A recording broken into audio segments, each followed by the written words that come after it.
Olá, estamos começando mais um episódio do Ciência de Bolso, um projeto de divulgação científica do programa de pós-graduação em promoção da saúde.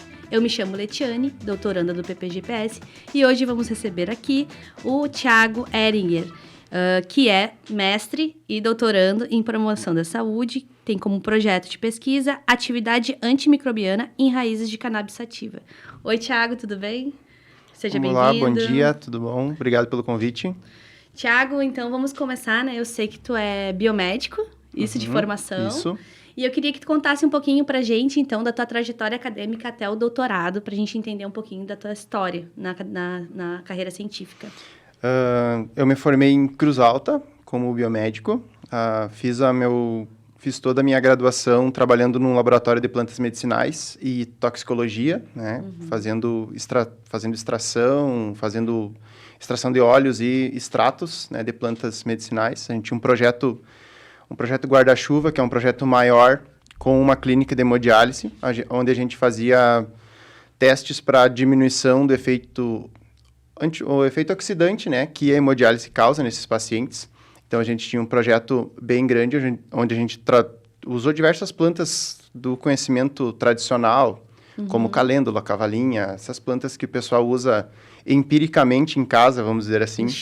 Os chás e as infusões que o pessoal faz em casa, a gente fazia testes, né, para testar essa atividade antioxidante. Eu acabei trabalhando com o gengibre, né, com o nosso gengibre, né, que é também conhecido como lírio do brejo, né, que a gente tem aqui, que não é o mesmo gengibre que a gente importa, o mais laranja, aquele, digamos assim, que são espécies diferentes, né, as pessoas confundem.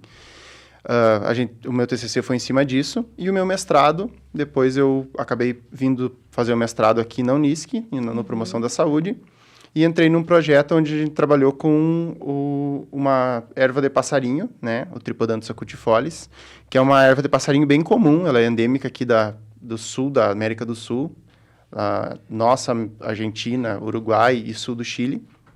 Ela é endêmica principalmente das árvores de ligustro, que são essas árvores exóticas que a gente tem em todas as praças das cidades por aí. E ela já tinha sido estudada pela prof. Xana de Medeiros, né, que é a coordenadora da farmácia aqui da universidade, com efeito hepatoprotetor, né? E daí a gente trouxe para trabalhar com um efeito antimicrobiano também. E eu acabei fazendo o meu mestrado em cima disso e usando os extratos dessa planta para tratar micobactérias, né?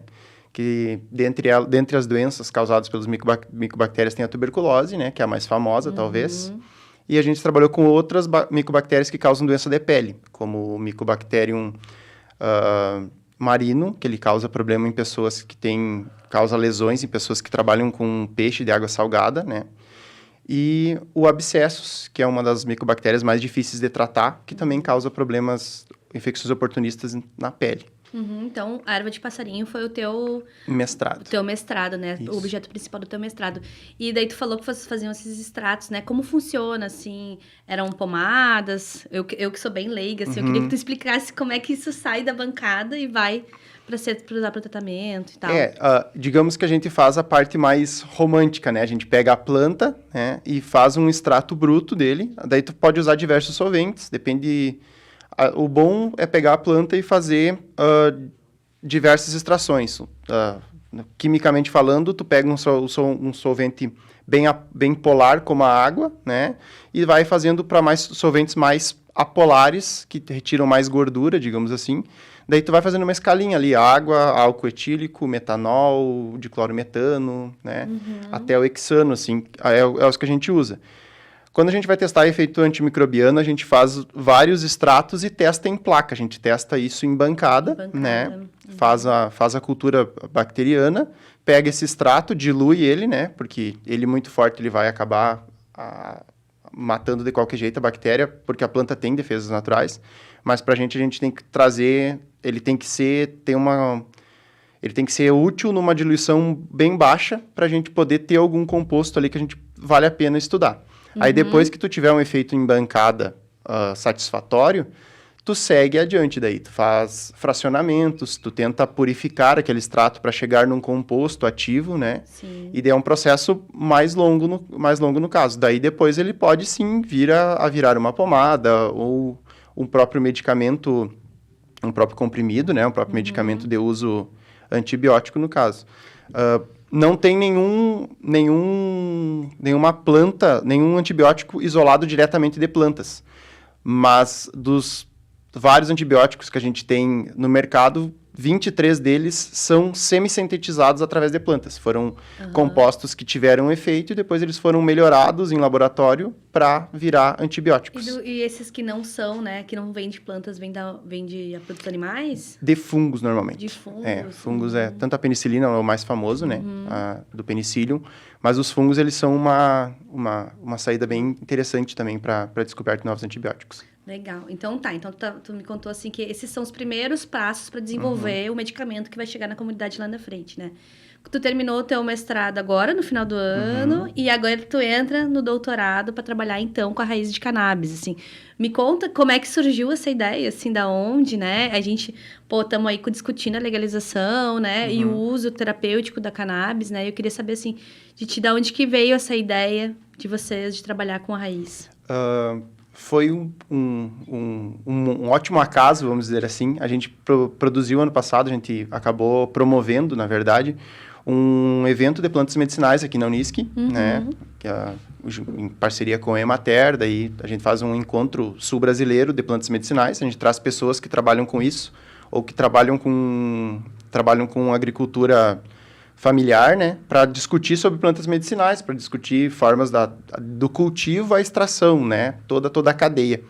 E dentre as pessoas que a gente trouxe para fazer uma palestra, uma fala para nós no evento, tinha o João Gabriel, que ele é da PEP, que é uma associação que produz extratos de canabidiol no Rio de Janeiro. Eles foram a primeira associação brasileira a ter essa liberação de produzir extratos de canabidiol, que está sendo utilizado, né, principalmente para problemas neurológicos, para dor, né? Tu tem uma série de utilidades terapêuticas, né, já para esses extratos. E ele comentou com nós que as raízes da cannabis eram medicinais, né? Eram usadas na medicina tradicional como alívio da dor e como tratamento para feridas, né? Principalmente Idade Média, antigamente.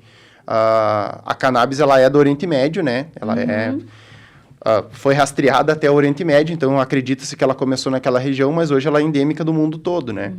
E primeiro eles usavam a folha e o caule como fibra e as raízes como medicinal. E com o tempo, com o uso recreativo e abusivo, né, do THC, no caso, as raízes e o caule foram meio deixados de lado. Claro que hoje em dia o tecido é feito... O THC na flor, né? Isso, o THC e o CBD, eles que são os compostos mais ativos, digamos assim, para os fins abusivos ou terapêuticos, que está sendo estudado, eles são da flor e da folha, né? Em menor quantidade, e depende da subespécie. E as raízes foram deixadas de lado. Tem poucos estudos sobre as raízes.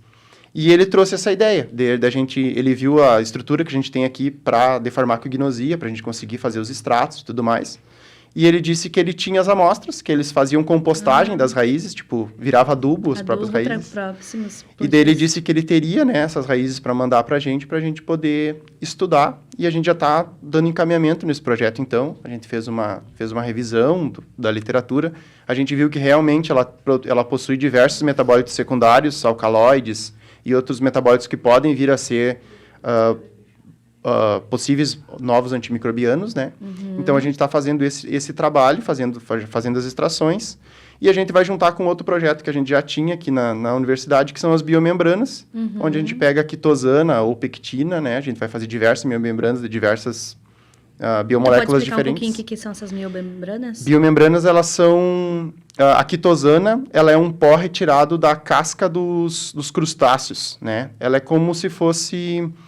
ela vira tipo um plástico filme, ela vira uma membraninha, né? Até tem a Bettina Brixner, que é uma ex-doutoranda do PPG, ela fez com óleos essenciais para tapar catéter, né? Para evitar a proliferação de bactéria. O trabalho dela é sobre isso. Ela utiliza a biomembrana como se fosse um curativo, né? Exato, como se fosse um adesivo, né? Para a ferida ou para ajudar a cicatrizar.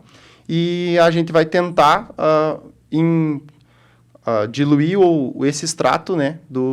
Das raízes nessas biomembranas para ver se a gente tem um efeito. Claro que é um projeto que está iniciando, né? A gente não tem nenhum resultado preliminar ainda, mas é um início aí de uma... Legal.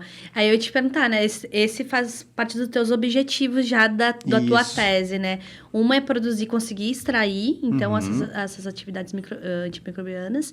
E o outro, então, seria fazer esse, entre aspas, né? Na linguagem popular, curativo, né? Isso.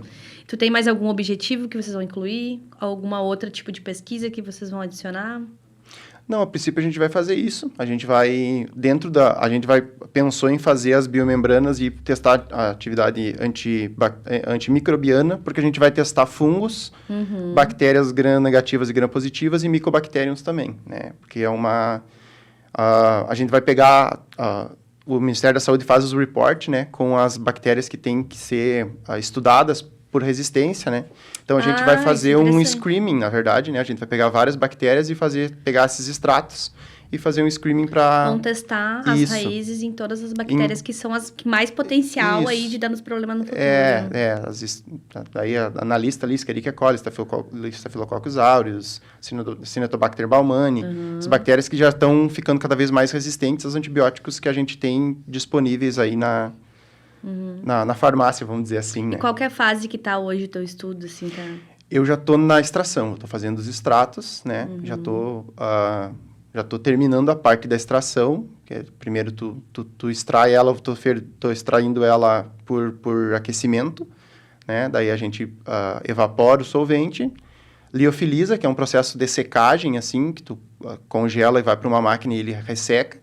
Daí depois tu vai ter o pó, tu vai ter só o extrato em pó. Aí tu pode dosar isso, né? Tu dilui isso no meio ali, normalmente no meio que tu vai utilizar a bactéria já. E depois tu faz isso em microplacas de 96 poços. Distribui as bactérias ali, distribui o extrato e vê deixa 24 horas e vê se elas cresceram ou não. Se elas não crescerem, é porque o extrato foi útil. Se tu tem alguma hipótese, assim, ou do que tu já leu, das bactérias que daqui a pouco podem funcionar? Ele teve mais efeito em bactérias gram-positivas. Então, ele tem a minha teoria, a minha hipótese é que ele vai ser útil contra fungos e micobactériums. Porque eles têm uma característica mais lipídica na membrana. Ou seja, ele tem mais gordura na membrana, o que faz com que certos compostos entrem mais facilmente, né? Mas eu vou botar bactérias também, outras bactérias gram-negativas, apesar de eu não ter na literatura nenhum resultado muito promissor quanto a isso, mas quando tu trabalha com planta medicinal, tem esse detalhe. Cada forma de extração tem um resultado diferente, né? Porque se eu extrair com água, eu vou extrair compostos mais aqui na escala. Se eu extrair com hexano, eu vou extrair mais aqui. A gente vai usar um solvente meio termo, né? Para tentar extrair o máximo de coisas para a gente conseguir... As duas coisas diferentes. Isso, para a gente conseguir ter um resultado melhor. E depois a gente fraciona, depois se a gente tiver um resultado positivo, a gente fraciona isso para conseguir isolar algum composto, né? Ou alguns compostos, para ver se a gente consegue ter esse efeito mais centralizado, mais isolado, né?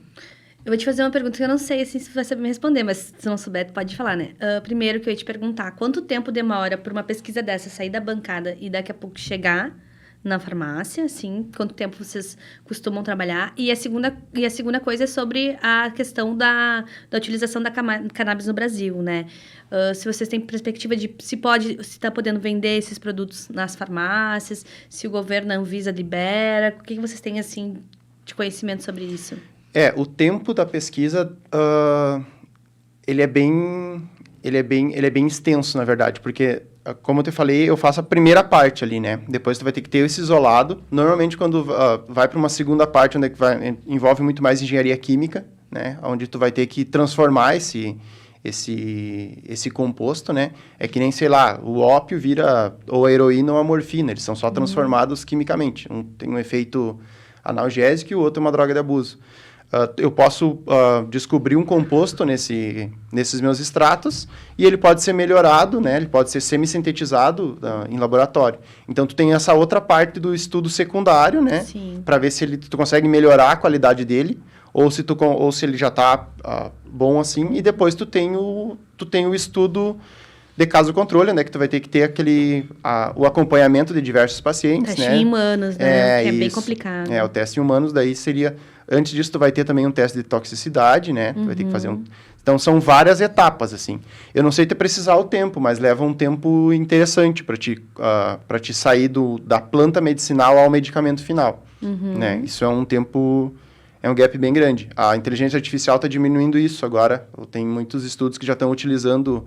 Pegam o composto, jogam lá num banco de dados e ele te diz se tem algum composto parecido, se ele vai fazer efeito nisso, naquilo, naquele outro.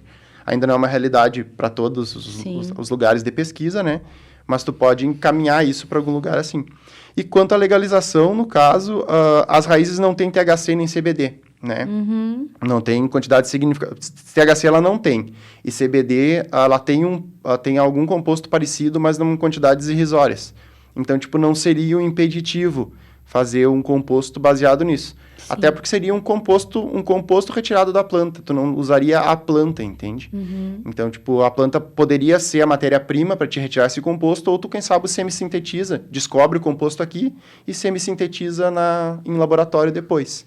Então, não sei até que ponto, não saberia te dizer até que ponto ser legalizado ou não afetaria, né, esse tipo de estudo.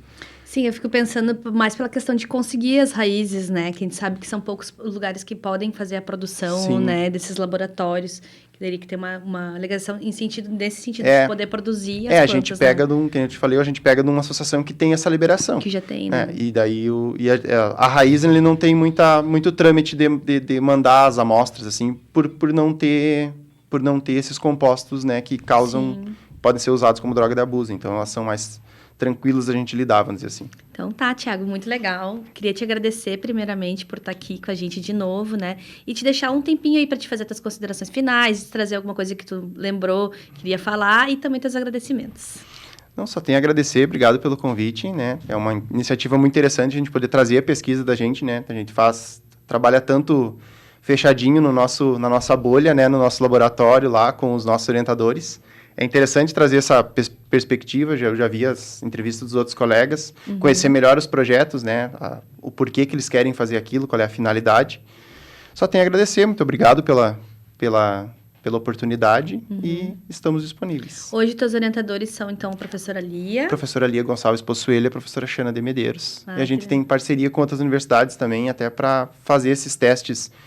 Tem bactérias que tu tem que ir para outros lugares para fazer. A gente tem uma parceria com a FURG. Com a FURG, Rio Grande. Para fazer esses micobactériums e para fazer a caracterização a gente estava mandando para a URGS.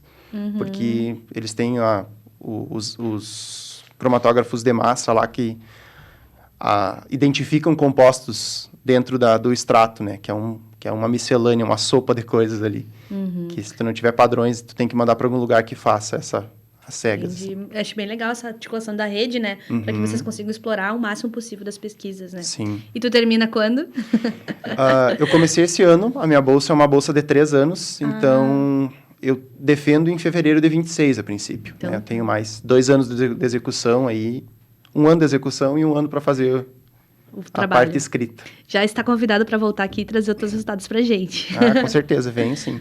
Então tá, então vamos encerrando esse Ciência de Bolsa, né? Que eu queria agradecer aqui o Thiago, o Programa de Pós-Graduação em Promoção da Saúde, o curso de Comunicação na Unisc, nossa equipe excelente aqui do estúdio. E mês que vem tem mais um Ciência de Bolsa. Tchau.